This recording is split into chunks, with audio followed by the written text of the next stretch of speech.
Bueno, ¿me escuchan bien? Bueno, vamos a mirar en la palabra del Señor en Primera de Pedro, capítulo 1 y versículo primero. Dice así la palabra de Dios.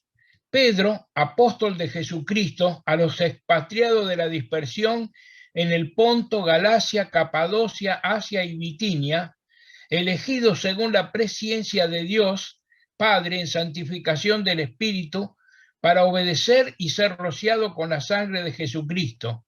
Gracia y paz os sean multiplicadas. Bendito el Dios y Padre de nuestro Señor Jesucristo, que según su grande misericordia nos hizo renacer para una esperanza viva por la resurrección de Jesucristo de los muertos, para una herencia incorruptible, incontaminada e inmarcesible, reservada en los cielos para vosotros, que sois guardados por el poder de Dios mediante la fe, para alcanzar la salvación que está preparada para ser manifestada en el tiempo postrero, en lo cual vosotros os alegráis, aunque ahora por un poco de tiempo, si es necesario, tengáis que ser afligidos en diversas pruebas, para que sometida a prueba vuestra fe, mucho más preciosa que el oro, el cual, aunque perecedero se prueba con fuego, sea hallada en alabanza, gloria y honra cuando sea manifestado Jesucristo, a quien amáis sin haberle visto, en quien creyendo, aunque ahora no lo veáis, os alegráis con gozo inefable y glorioso, obteniendo el fin de vuestra fe, que en la salvación de vuestras almas, obteniendo el fin de vuestra fe, que es en la salvación de vuestras almas. Hasta aquí nomás la lectura, y Dios bendiga su palabra, seguramente lo ha hecho. Lo primero que tenemos que entender, queridos hermanos y hermanas, para tener entendimiento en esta carta de consuelo que el apóstol Pedro escribió a fin del año 64, principio del año 65, es que era un contexto de persecución de la iglesia. En el año 64, el 19 de julio del año 64, el déspota Nerón le prendió fuego a Roma y estuvo 3 días y 3 noches la ciudad encendida y la gente quedó en la indigencia. Y entonces él desde su torre contemplaba esto y después, cuando hubo tanta desazón y angustia del pueblo, no encontraron mejor cosa que echarle la culpa a los judíos y a los cristianos, que ya eran mal vistos y que se lo acusaban de caníbales porque hablaban de la cena, de la sangre del Señor y demás. Entonces comenzó ese tiempo una feroz persecución que llevó a los creyentes hasta estas regiones en el norte de Asia. Y ahí aparece una palabra que nos lleva al libro de los Hechos, Bitinia. ¿Se acuerda que Pablo quería ir a predicar a Bitinia? Es decir, quiso ir primeramente al oeste, él estaba en Misia, y después no pudo ir al sur, Asia del Sur tampoco, al norte, en Bitinia. Entonces Pablo le fue mandado que pasase al este, ahí a Macedonia, y después llega a Filipo y predica allí. Bueno, esta gente, usted ve la sabiduría de Dios, eran los puntas de lanza, los perseguidos. Imagínense qué situación. Había llegado a ser una situación tal que la vida de un creyente por esos caminos y esos lugares donde andaban siendo perseguidos y muertos por los caminos no valía nada, ni 5 centavos, como decimos nosotros aquí. Entonces Pedro escribe esta carta de consuelo y le dice, mire, una cosa es lo que el mundo piensa y cómo los trata, y otra cosa es lo que Dios ha hecho con ustedes. Y aquí empieza el consuelo para nosotros. Nos dice que fuimos elegidos según la presciencia de Dios, y fuimos elegidos antes de la fundación del mundo. Aquí hay 2 temas. También el Cordero designado, según Pedro después en el capítulo 18 y 19, en el versículo 18 y 19, va a decir que este Cordero designado antes de la fundación del mundo. La primera reflexión, hermanos, que nos sugiere es notar la sabiduría de Dios al impedir que Pablo fuese a Bitinia. Él tenía otros misioneros y predicadores que habían de llegar a esos lugares en el norte de Asia. La segunda cosa es que al pensar que hemos sido elegidos según la presciencia de Dios antes de la fundación del mundo, hace que desaparezca de la vida del cristiano, del creyente, toda orgullo y toda vanidad. ¿Por qué? Porque no estábamos ni en los lomos de nuestros abuelos, cuando antes de la fundación del mundo Dios nos escogió en Cristo, y como les dije el viernes pasado, tiene un propósito enorme. Él nos escogió en Él para que fuésemos adoptados, hijos suyos según el puro afecto de su voluntad, para alabanza de la gloria de su gracia, con la cual hemos sido aceptos en el amado. Y esto es la primera cosa. La segunda cosa es elegidos según la presencia de Dios Padre. Y nos eligió para que fuésemos santos y sin mancha delante de Él, y para obedecer. Y hermano, esto es algo muy importante. La obediencia es una acción de la conducta que se hace visible. Noten esto. ¿Por qué? Porque el Señor dijo, si me amáis, guardad mis mandamientos, obedeced mis mandamientos. San Juan 14:15. Cuando vemos esto, vemos que hemos sido en santificación del Espíritu que obró el nuevo nacimiento, nos hizo renacer, después lo va a decir Pedro, y nos habla de ser rociado con la sangre de Jesucristo. Esta expresión significa que debemos aplicar digamos, el remedio al mal, o el jabón a la mancha. Es decir, lo único que borra el pecado, que quita el pecado, es la sangre derramada en la cruz del Calvario. No hay otro quitamancha de pecado. Esta sangre nos limpia de todo pecado. Juan dice que si no decimos que no tenemos pecado, hacemos a Dios mentiroso, pero si confesamos nuestros pecados, que los tenemos, pues somos pecadores, aunque perdonados y elegidos y recibidos en adopción, con todos los privilegios como un hijo mayor, todavía estamos en esta debilidad de nuestra vieja naturaleza que batalla contra el espíritu. Entonces significa la confesión sincera, el arrepentimiento genuino y la confesión sincera de nuestros pecados a Dios. Y esto es aplicar la sangre, somos rociados con la sangre de Jesucristo. Después, en esta introducción, Pedro habla de dos palabras, de dos cosas que era clásico en ese tiempo poner en las cartas. La gracia es el origen de la salvación. Por gracia somos salvos por medio de la fe, y esto no es de nosotros, es un don de Dios, Efesios 2:8. Y la paz es el primer efecto de la salvación. Justificados pues por la fe, tenemos paz para con Dios por medio de nuestro Señor Jesucristo. Al hacer esta introducción, Pedro se conmueve de corazón y no puede menos que introducir, antes de entrar en los temas que va a desarrollar, esta doxología. Doxología es una palabra que significa alabanza. Y entonces dice, bendito el Dios y Padre de nuestro Señor Jesucristo, que según su grande misericordia, y aparecen las dos palabras que hablan de esa gracia completa y ese amor de Dios para con nosotros. La gracia, lo dice uno de los escritores famosos de la antigüedad, es que Dios nos da lo que no merecemos. Noten esto, la gracia. La misericordia es al revés, no nos da lo que merecemos. Su misericordia es nueva cada mañana, porque Dios tiene paciencia para que nosotros nos arrepintamos, confesemos el pecado y seamos siempre limpiados con la sangre de Cristo. Entonces, por su misericordia nos hizo renacer para una esperanza viva. Aquí hay otro tema, hermanos, de gran consolación. ¿Por qué es una esperanza viva? Porque no esperamos en los hombres, ni en los gobiernos, ni en las monedas, ahora que hay estas monedas virtuales y todo lo demás, ni el dólar, ni nada. Esperamos en una persona viva que venció a la muerte. Nuestra esperanza es Cristo, resucitado y exaltado a la gloria, y como me gusta leer y repetir a mí, fue recibido arriba en gloria. Lo dice Lucas también, esta expresión, y en Apocalipsis. Y el ser recibido es muy diferente que pechar la puerta y entrar. Él fue recibido con todos los honores, las puertas eternas se abrieron y entró el Rey de Gloria con su sangre para quitar los pecados nuestros. Quitó los pecados, y en esa voluntad somos santificados mediante la ofrenda del cuerpo de Cristo, hecha una vez y para siempre. Apocalipsis capítulo 10:10. Y entra a hablar de la evidencia de esta realidad que tenemos. Y les dice a los hermanos que por la resurrección de Jesucristo de los muertos.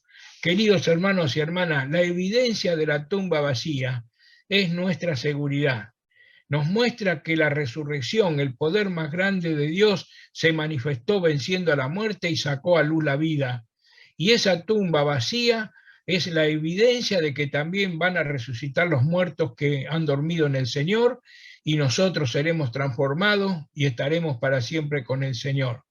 Y tanto es así que empieza Pedro a mandar este consuelo a los hermanos, que también nos llega a nosotros, porque si hay una realidad final, es que también nosotros estamos expatriados. Aquellos pobres estaban lejos de su familia, de sus bienes, de sus pertenencias, de sus hogares, corriendo por los caminos, viviendo en las cuevas y demás, hasta estas regiones muy lejanas.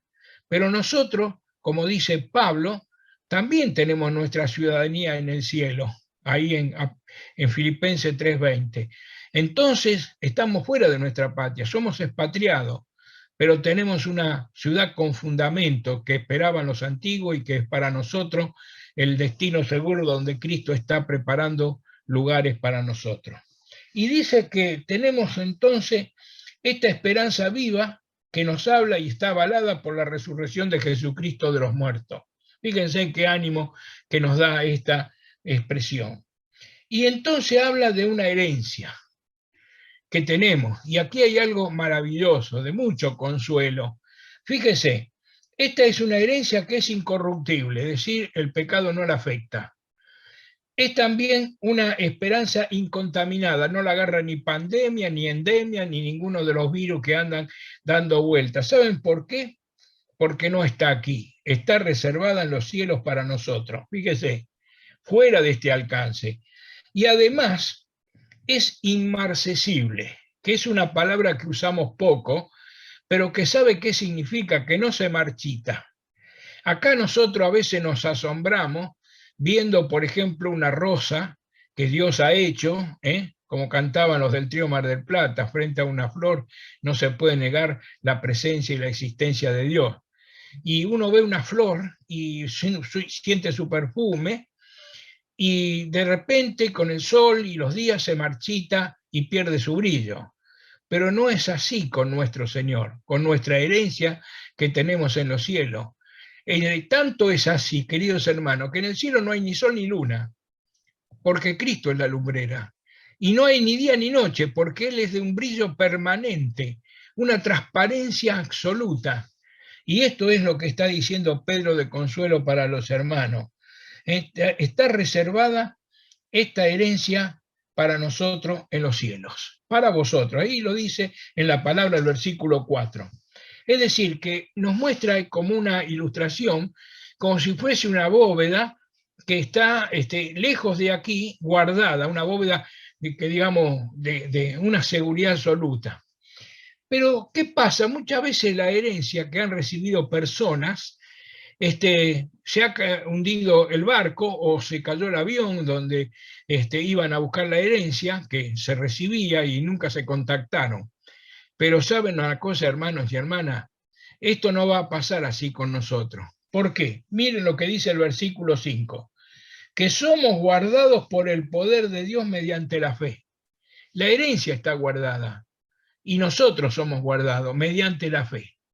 Y esto habla de una seguridad, porque dice, para alcanzar la salvación que está preparada para ser manifestada en el tiempo posterior. Aquí aparece una palabra, no apocalipsis, sino apocalupto, que es el futuro.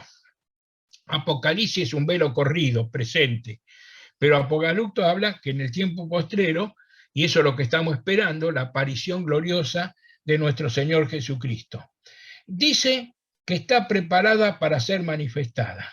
Nosotros somos guardados por el poder mediante la fe. Y viene un tema a mi cabeza de cuando el Señor le dijo a Pedro y a los discípulos en Lucas 22, que Satanás ha pedido zarandearos como a trigo, pero yo he orado por ustedes para que vuestra fe no falte. Y está el Señor utilizando en ese caso, cuando dijo que seríamos zarandeados como trigo, una ilustración de las cosechas y del tiempo antiguo en la agricultura, en las cosechas y en la siembra, y todo antes era a mano, y entonces el trigo y la cebada se limpiaban a mano con trillos llevados por animales o también aventados en la era, como en el caso de Ruth. Cuando uno mira el libro de Ruth, ve que allí había la cosecha de la cebada y aventaban también el trigo. Es decir, lo tiraban para arriba en un promontorio que se llamaba una era, y el viento separaba la paja del trigo y entonces después el grano de trigo era zarandeado. En esa zaranda como usan ahora los albañiles, una zaranda que está bien, el campo todavía se usa. Y uno piensa hermano usted, si nosotros le preguntáramos, pudiéramos preguntarle a un grano de trigo en la zaranda, ¿cómo te encontrás? Y lo que nos va a decir es, no, acá se mueve todo, está todo inestable, esto no está tranquilo. A veces pasa así en la vida nuestra, hermanos, con las dificultades, los problemas, las pruebas, las angustias, las malas noticias, la incertidumbre, la frustración que nos produce ver a la ciencia que es incompetente o que le falta recursos, a los gobiernos que han fracasado, los políticos y todos los demás, y hay veces que vemos que estamos siendo así zarandeados. Pero cuando la zaranda para, si el trigo es zarandeado, y para la zaranda, se termina el trabajo, todas las impurezas se cayeron y el trigo queda purificado. Por eso en el libro de Tito también dice que, y en Gálatas capítulo primero y versículo 4 dice que somos purificados. Él está purificando un pueblo propio, celoso de buenas obras. Este trabajo que está haciendo es como cuando Pablo le dice a Timoteo que Dios quiere que todos los hombres sean salvos. Está hablando de la madurez, del crecimiento. Y el Señor dice, yo he orado por ti para que tu fe no falte. Y el versículo 6 habla justamente el gran consuelo para nosotros, en lo cual vosotros alegráis, aunque ahora por un poco de tiempo, note, primera cosa, las pruebas duran poco tiempo, pero noten esto, que las pruebas de Dios, hermanos, son para hacernos crecer. Las dificultades y las acechanzas del diablo, del adversario, son para hacernos caer. Pero el Señor quiere que crezcamos, que nos fortalezcamos en la fe. La fe viene por el oír y el oír de la palabra de Dios. En lo cual vosotros alegráis que ahora por un poco de tiempo, y noten la segunda cosa que menciona aquí, si es necesario. Queridos hermanos y hermanas, yo sé que hay muchos hermanos que están pasando pruebas y dificultades, y la estamos pasando, todos estamos inmersos bajo esta tormenta tenebrosa que tenemos que soportar, de exclusión y también de convivencia aislada. Ya antes estábamos hablando de volver a la iglesia, la comunión afectada, la unidad que es bombardeada, pero el Señor hizo la unidad y debemos mantenerla en el vínculo de la fe, en el vínculo del amor. Así dice Efesios capítulo 1. En lo cual vosotros alegráis que ahora por un poco de tiempo, si es necesario. Queridos hermanos, si Dios permite una prueba es porque es necesaria, pero esta prueba aflige. Dice, tengáis que ser afligidos en diversas pruebas. Son diversas las pruebas, no a todos nos vienen las mismas cosas. Yo he sido operado 2 veces de la rodilla, tengo 2 prótesis, una en cada rodilla, pero gracias al Señor sigo andando, por la gracia del Señor ya hace más de 5 años, y bueno, aunque tengo dificultades para caminar, pero incluso he podido ir incluso a España, varios viajes para predicar la palabra, y trae aflicción, no hay duda que a veces, el Señor dijo, en el mundo tendréis aflicción, pero confiad, yo he vencido al mundo, San Juan 16:33. Entonces, encontramos que son diversas pruebas. Somos afligidos y las pruebas son diversas. ¿Para qué?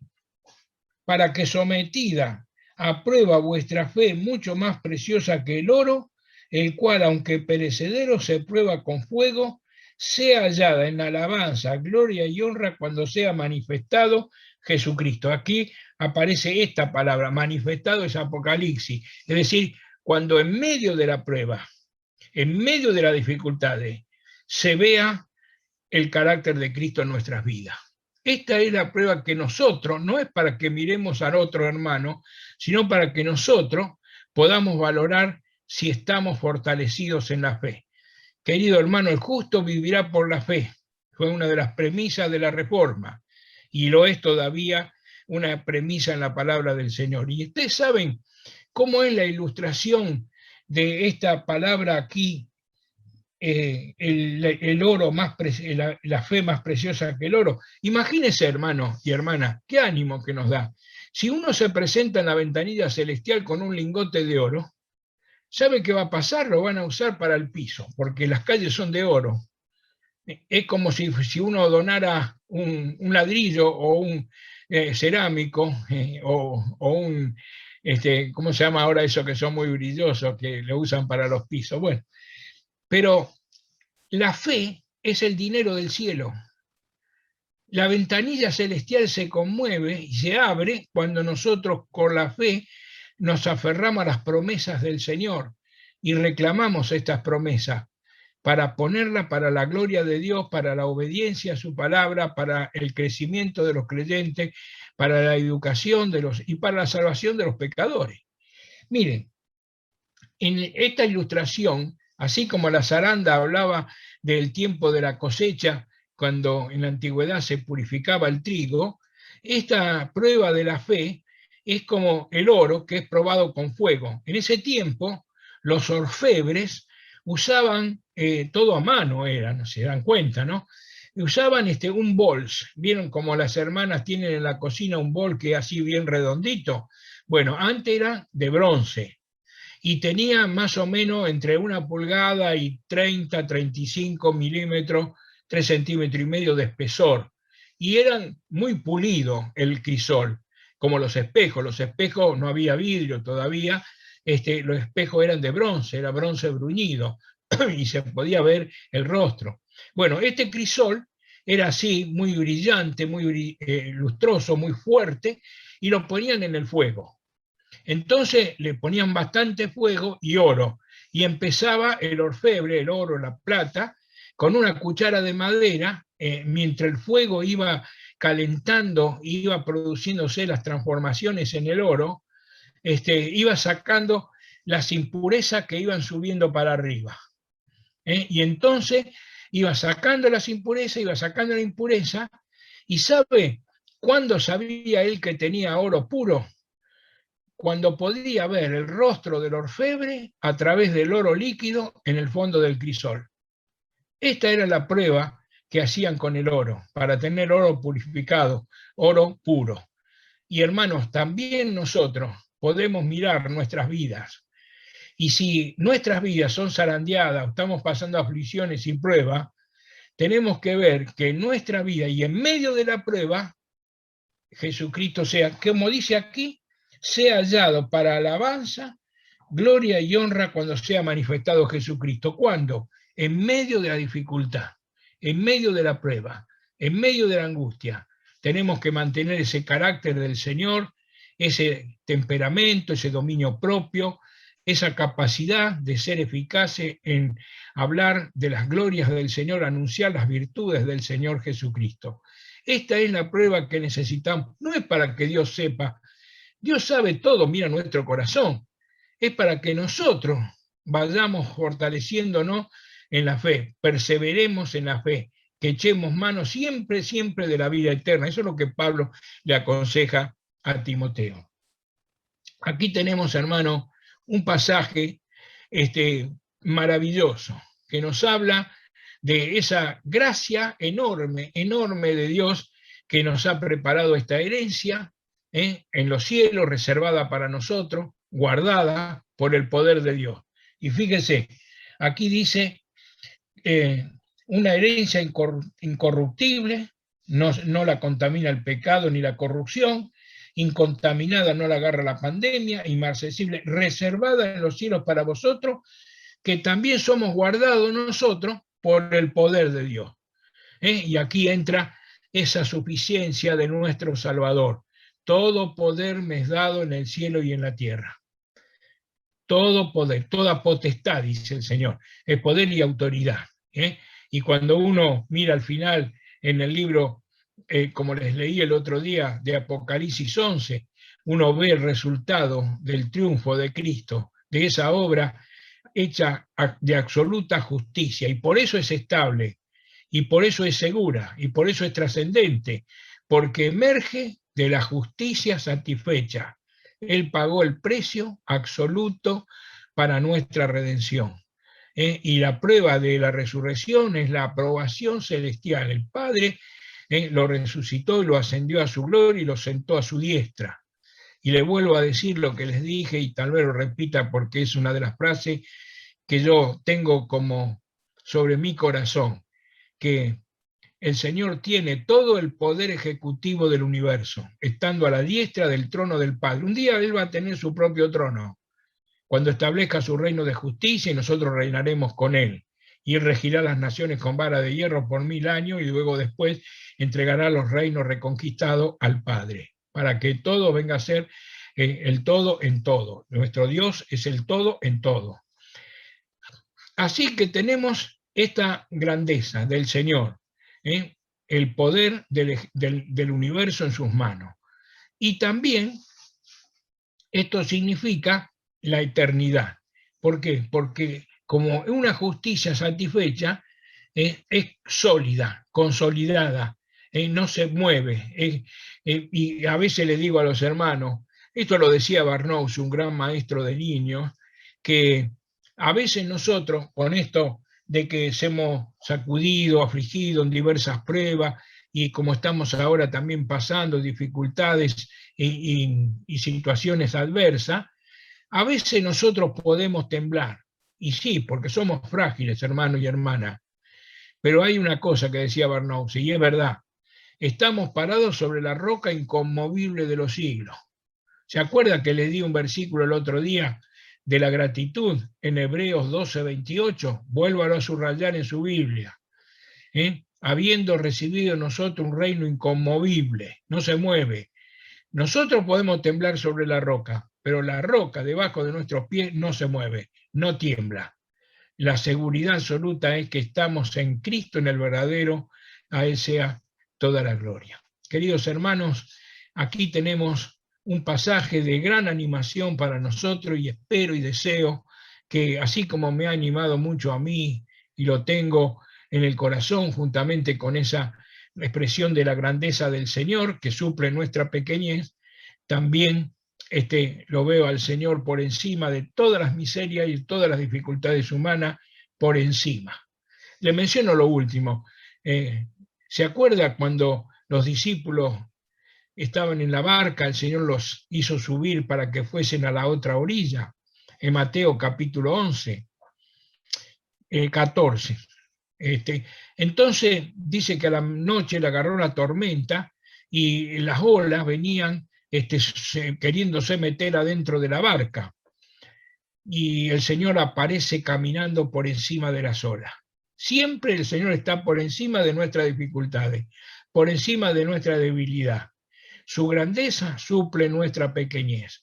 Y les digo, queridos hermanos y hermanas, si las olas del mar, que este mundo es figura del mar embravecido, se meten adentro de la barca puede ser la iglesia, puede ser el hogar, puede ser la vida de un creyente, si las olas se meten adentro, el agua se mete adentro de la barca, la hunde. Pero si el agua se mantiene de afuera, la mantiene a flote. Mientras el mundo esté afuera, la iglesia prevalecerá con su ministerio y su mensaje glorioso de restauración de las vidas. Que Dios nos bendiga para que tengamos una fortaleza y sea nuestra fe consolidada y podamos, ante cualquier circunstancia, manifestar a Jesucristo, manifestar su gloria, anunciar las virtudes del Señor, el brillo del Señor en este mundo en tinieblas.